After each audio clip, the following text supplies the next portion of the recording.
Everyone wants to learn what artificial intelligence is, and at the core of it is prompt engineering. And in this video, we are going to discuss about prompt engineering and the practices, the best practices that we should use so that we can get the best out of any models that are out there right now, like ChatGPT or Gemini or Claude from Anthropic and so on. So without any further ado, let's go and dive into the lesson. If in simple languages you will ask someone what artificial intelligence is, they should answer in a way that it is a type of technology that helps computers and machines act in smart and clever ways, just like humans do. So it's like having a smart robot or a smart machine that can think and learn and solve problems all on its own. So after a certain time, after a certain period, once the model or once the robot or machine has enough context or has enough data on that on which it has been trained, it can solve problems, everything, all the problems on its own. So if you want to take an example of current wildfires, an artificial AI model can detect where but like wildfire might go, or like where you can see possible wildfire in the future in Canada or in US or in any other country in the world, something like that. So AI can do all sorts of amazing things. It can recognize speech, it can play games. As I gave you an example of wildfires, it can predict wildfires. So that's what AI is, like the foundations of AI is. Like it predicts the patterns, it learns from the data that we have trained the models on, and then it predicts the patterns, like what could happen, or it could solve problems, it could solve complex tasks even better than human beings, actually. To a certain extent, yes, that's possible. So let's talk about prompt engineering now and the best practices that we can use. The best practices, let's talk about them. So by the word prompt engineering, what does it actually mean? So prompt engineering is the art of crafting your prompts, crafting your instructions in a way that your model understands, so that you can achieve the output that you are looking from it. You can achieve the desirable result that you're looking from. Your instruction should follow certain criteria. It should follow certain behavior so that it can give you the result that you are looking for. So first of all, utilize the most recent language model for any optimal performance. Like any recent model. So let's talk about ChatGPT. So if you are using ChatGPT 3 GPT-3 version against a GPT-4o version, of course GPT-4o version will give you better results because it has been trained on enough data and more data than GPT-3, and it has been optimized in several ways than GPT-3 was on. So that's why they always say that you need to utilize the latest model that is there. New models, they often have enhanced abilities to understand context and generate more coherent responses. So if we talk about GPT-4o, it can do a lot of things that the previous versions of GPT were not able to do. So yes, like NLP is something that you need to understand, like how natural language processing actually works. So throughout the duration of this video, I'll be taking 2-3 examples. One of those examples will be I'll compare AI with a child, how we train a child, and the second example would be more like how you curate your resumes, how you craft your resumes. So I'll be taking like mostly these two examples. Like these will be the two specific examples that I'll be taking and covering all of this, so that you understand it. Practices would be you need to structure your prompts properly. You need to give it clear instructions. Begin your prompts with explicit instructions to guide the model towards the desired output. So let's compare it with a child. So it's okay. Like let's take an example of don't go out and play inside. play inside only. So now they know that the context or the refinement or the boundaries that they have to be in is a room only. They cannot go outside and play. Be specific. Begin prompts with some clear instructions that you want to guide the model towards the desired output. Now they know. Now they have the boundary in their mind that they cannot go out and play. They have to play inside. So that's how you need to be clear with your instructions. Provide relevant background to help the model understand the context and generate more accurate responses. So let's say you are creating a resume and you do not give it any specific instructions. So it will create a resume, but it will be in a format that the model has been trained on, or a generic format. But if you give it enough background, let's say you tell it that this is your experience, this is what you have worked on, this is what you have hands on, and like this, these are the skills that you are mostly comfortable with. Give it a relevant background information to help it understand the context, and then it will start giving you more specific results, more accurate responses. Like it will start understanding what your background is, what's your experience in, and then it will craft a more specific resume for you. Right. Formatting examples. Now use examples to demonstrate the expected format, structure, and style of the desired output. So always give it examples to demonstrate the expected format. What format you are expecting your resume to be in? Do you want two-page style resume? Do you want one-page style resume? Do you want bulleted points? Do you want something else like in your resume, or you want to bold your words, bold the keywords that are there in your resume? So give it a format, give it a style, give it a structure. Use examples to demonstrate it. Okay, like take 2 or 3 lines, some examples, and tell it like, okay, it should start from an action verb. And every first word of the line should be bold. So now it is understanding the format, it is understanding the structure and the style of the output that you're looking from it. Second thing is specificity. So you need to be very specific about your instructions. You need to give a detailed descriptions of everything. Give precise details about the output that you're looking for, including the length of so let's say you are creating a blog, or let's say you are creating a paragraph. Just tell it like you want 100 to 200 words, you want at least 2 images to be incorporated in your paragraph, you want these images to be in this style, what should be the tone of your paragraph. So you might be writing a formal letter, you might be writing a semi-formal letter, you might be writing a casual letter to a friend or something. So give it detailed instructions. Explain the tone, like what tone do you want from your model, and then the formatting, like whether you want everything in like suppose you're writing a letter and you wanted some specific points to be highlighted in bullet format. So tell them like, I want a bullet point list where everything is highlighted, where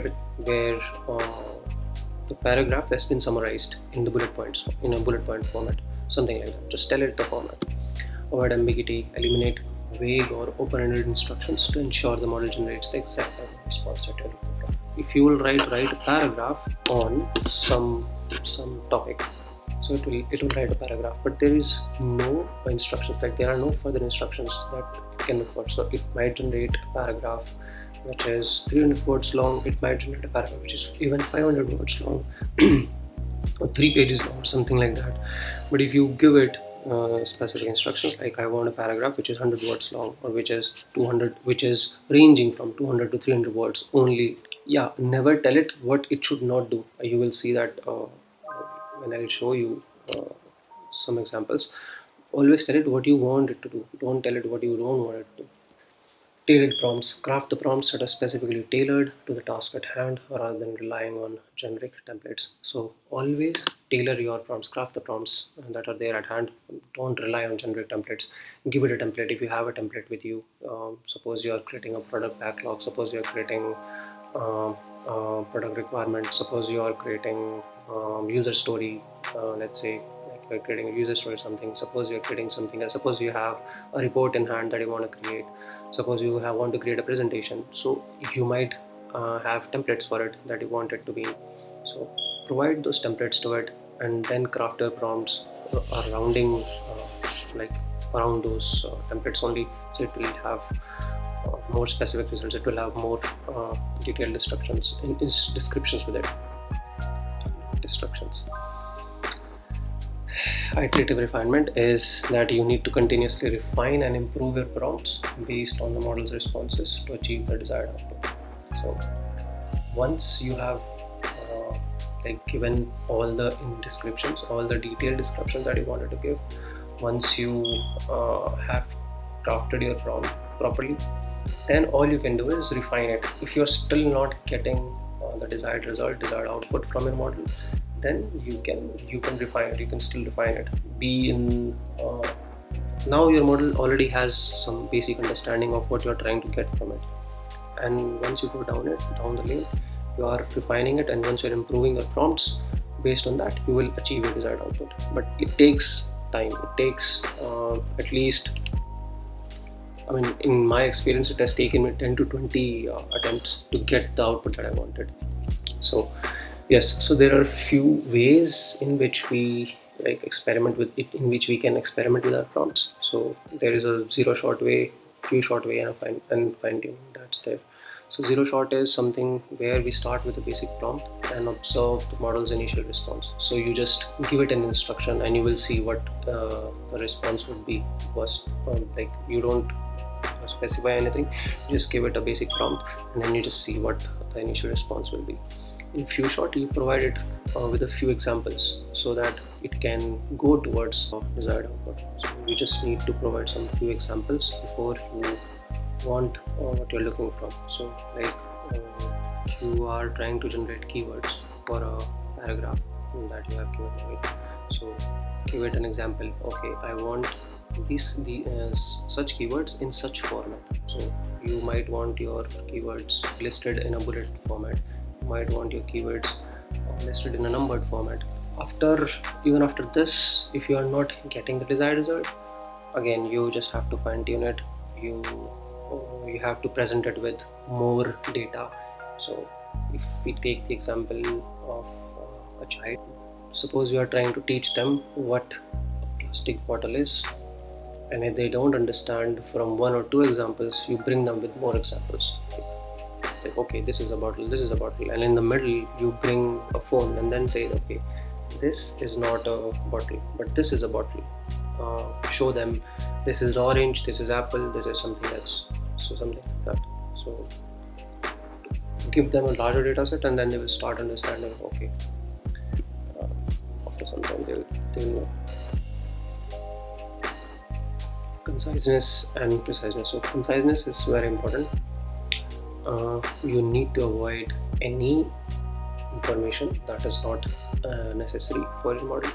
You need to focus only on the essential things so that it knows what kind of output you're looking for.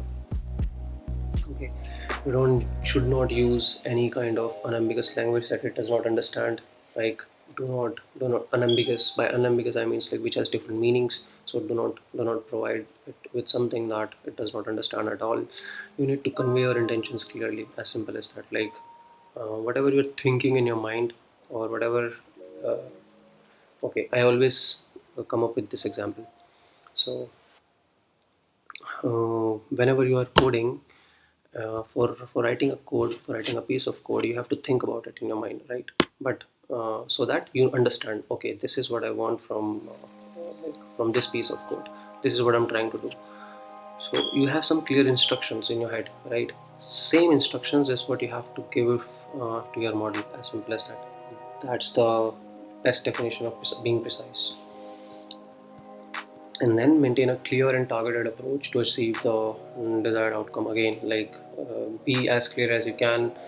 You should have your output in your mind. You should have a targeted approach in your mind, that this is the kind of approach you're looking for and this is your outcome. So to reach your outcome, this is the approach that you're going to use.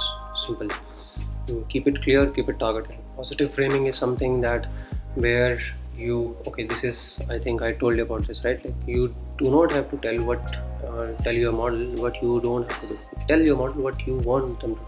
So instead of telling the model, this is what we call as avoid negatives. Like instead of telling the model what not to do, you have to focus on what you want it to do. offer constructive suggestions and examples to steer the model in the right direction. So sometimes you have to give it suggestions as well. Now let's talk about some code generation prompts. You need to use leading words, provide specific starting phrases or keywords to nudge the model towards a particular coding pattern. Tell it, as I have been talking in this video, you need to tell it what kind of pattern you are looking for, what kind of structure you are looking for, how do you want to structure your code. There are coders, there are developers who have some specific style of coding. So tell it that this is my coding style, this is my way of talking. So let's say you want to write a LinkedIn post. So every person out there, they have a different style of writing their LinkedIn posts. So tell the model, give it few examples that this is my style and you need to incorporate this style from now on. So it will start incorporating it in the future posts as well. So just tell it, just teach it the pattern that you are looking for.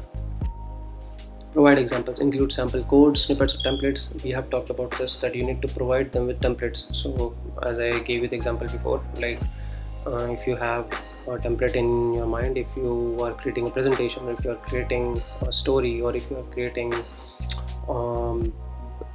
another document, any kind of document you are creating, you might have templates for them already designed for you, and this is what will make the model much better, and this is what will save you the time. You need to provide it with its templates to help the model understand the desired format and syntax. So clearly outline the functional and non-functional requirements for the code, such as programming languages, libraries, and performance criteria. So like let's say again, let's say you know R, you know Python, you know some other language, but this work, the work that you're doing right now, demands you to work in some other language. So tell it that this is the programming language that I want you to write the code in.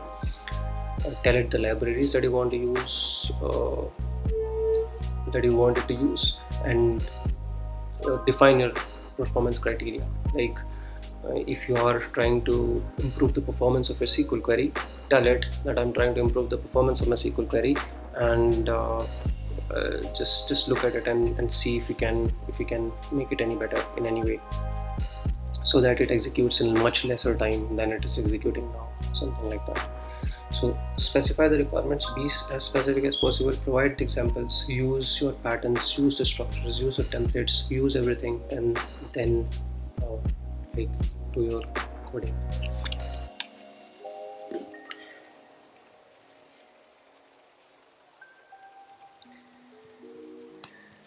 Okay, I'll be covering a few of these, and rest you can see this. I'll put this in the chat as in the description as well for you, so that you can look at all the examples that it has given you, and I'll cover a few of these here as well. Let's look at the first one. First one is like use a data model. I already spoke about it. I don't think it is necessary. And the second is to put instructions at the beginning of the prompt and use this specific symbols to separate the instruction and context. So give the instruction, and then instead of putting your like context directly like here, enclose it with some symbols, like this symbol or this symbol, the pound symbol or something like that. Then it will be more effective. Why it is more effective? Because here you are separating your instruction and your context, and for separating, this is how the model has been trained. This is how the model this is how they differentiate between things. So to use it to make it more effective, that's what they come up with. Like you have to separate an instruction and context using some symbols. So this is their requirement. Like second example is like be specific about the context, outcome, length, format, style, etc. So let's see this example in action. Okay.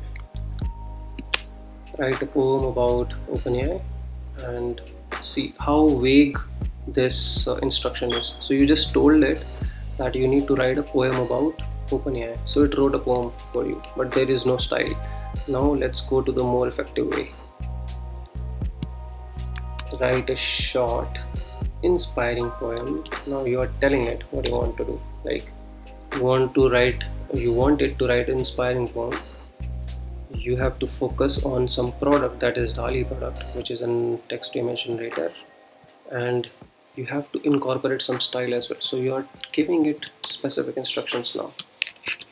Okay, so now it knows that it has to create an inspiring poem, it has to write about Dali, and it has to incorporate the style of this poet. So it will be much better, and you can make it more specific, like write it in 100 words. So now it will create the same poem using 100 words only. So here you see, like, we have 4 paragraphs, but here you see like 1, 2, 3, 4, we have 5 paragraphs, right? So that's how it makes a difference in every instruction that you give it. More specific you are, the more desired result you will get. Let's take the 0 shot example. So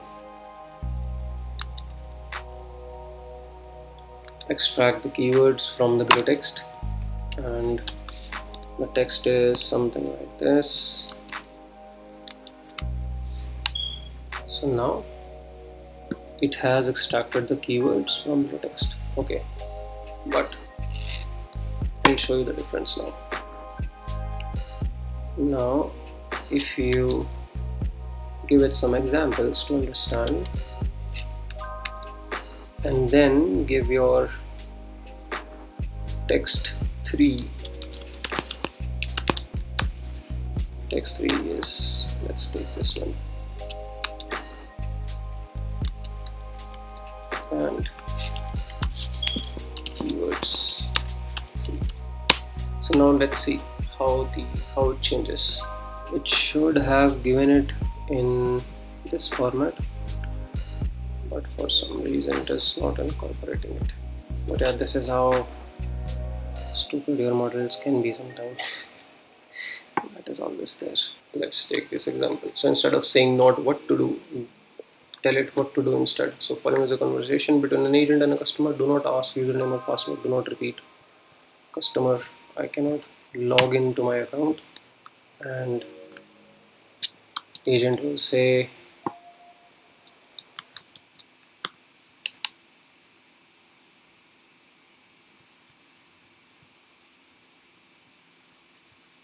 blah blah blah blah blah blah. So it has given some example. But if you write it down in this way, the following is a conversation between an agent and a customer.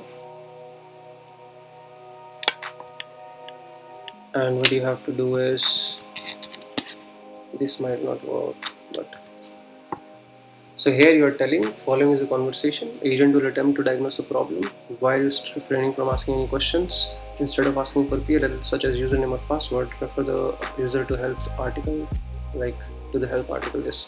So you just instead of asking for anything like a username or password or anything, you just refer them to this article. So instead of doing all these things, they will just refer them to this article and they'll look for it. So now this is the reply of the agent. So look at the difference, right? Here it is something else. Here you told them do not ask username or password, do not repeat. You just told them this. So I'm here to, could you please provide me the email address? Thank you for providing me. Let me check your account status. Active. After resetting it, but can't log in. Blah blah blah. It is the, look at the frustration of the customer. So, and it took a lot of time. But here you just gave them one article, right? Now the customer will go here, look at the article. It might get what it was looking for, and your work is done. So the same work that was being done maybe in 25 to 30 minutes call or something will be done much more quickly in 5 minutes or something. So that's how specific instructions, specific prompts work. You can look at other prompts as well, like code generation using leading words. These are other prompts as well, and you can try all these also, like it is there on the official website of OpenAI. I'll put this in the description for you, and you can look at some other prompt examples also of best practices that are used right now in the market. go through it, Google it, check it, and always use this. Like, it will help you like go through your journey easily. So yeah, this is it for this video. I wanted to keep it short. I don't know like how long it is, but like I wanted to keep it short until 20-25 minutes so that you can get the most out of it in less time. And if you have any comments, if you have any suggestions for me, if you have if you want me to look into something, if you want me to incorporate some style, just let me know and I'll try to do that. And I might be coming up with a series for like Microsoft Fabric. It is an end-to-end analytics platform. I might be starting a video series on that, and we'll be covering how to build end-to-end analytics platforms soon. This is it for this video. Thank you.